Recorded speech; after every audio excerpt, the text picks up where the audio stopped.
សួស្តីទាំងអស់គ្នាថ្ងៃនេះចេញប្លុកថ្មីទៀតហើយបានទទួល unboxing មួយកូនប្រអប់តូចទៀតហើយអញ្ចឹងចាំទស្សនាទាំងអស់គ្នាថាតើជាអ្វីអូខេប្លុក unboxing ប្រអប់ធំថ្ងៃនេះប្រអប់តូចមួយឥឡូវយើងចាំមើលទាំងអស់គ្នាថាតើខាងក្នុងហ្នឹងគឺ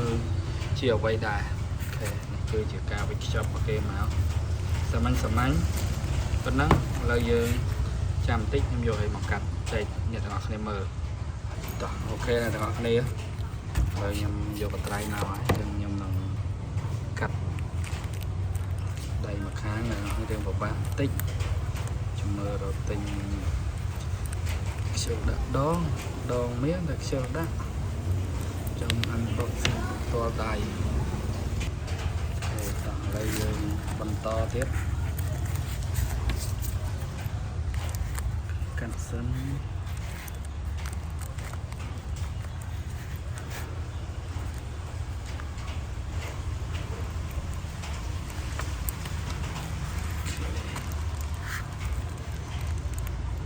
ចេញហើយនេះចេញតិចហើយតែឥឡូវខ្ញុំសុំស្កប់បន្តិចដើម្បីហែកចែកអ្នកទាំងអស់គ្នាមើលកុំឲ្យខាតពេកឬថាដៃនៅម្ខាងវាពិបាកពេកអូខេអ្នកទាំងអស់គ្នាឥឡូវខ្ញុំបានចែកមកហើយនេះអូខេអូ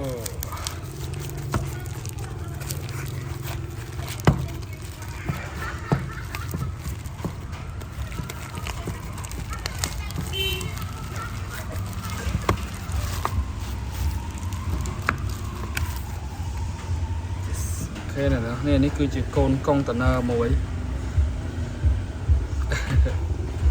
មានកម្លាំង10000មីលីអាំពែនេះរៀងចាំងទេណារៀងពិបាកមើលទេនេះគឺជាកូនកុងតឺន័រមួយមានភ្លើងទេនេះមើលច្បាស់ណាស់គ្នាជាប្រភេទ power bank របស់ Remix original ណាទាំងអស់គ្នាស្រាលទេមិនធ្ងន់ទេ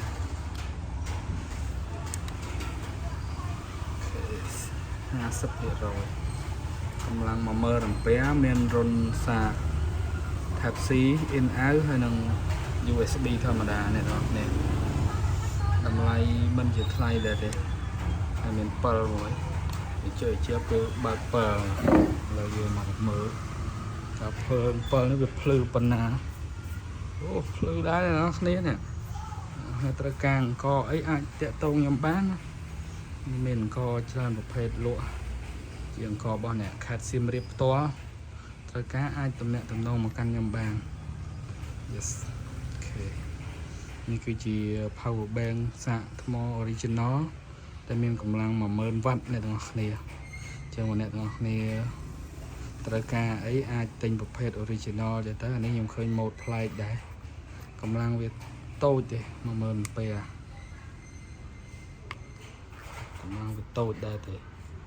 តែចង់ទិញសាកល្បងមើលដោយសារតែវាជា original ហើយរូបរាងវាប្លែកវាប្រភេទថ្មលីជោមប្រភេទនេះអ្នកទាំងអស់គ្នាយើងមកល្មមដាក់តាមខ្លួនសាកបាន2ដងអីដែរទូរស័ព្ទយើងធំ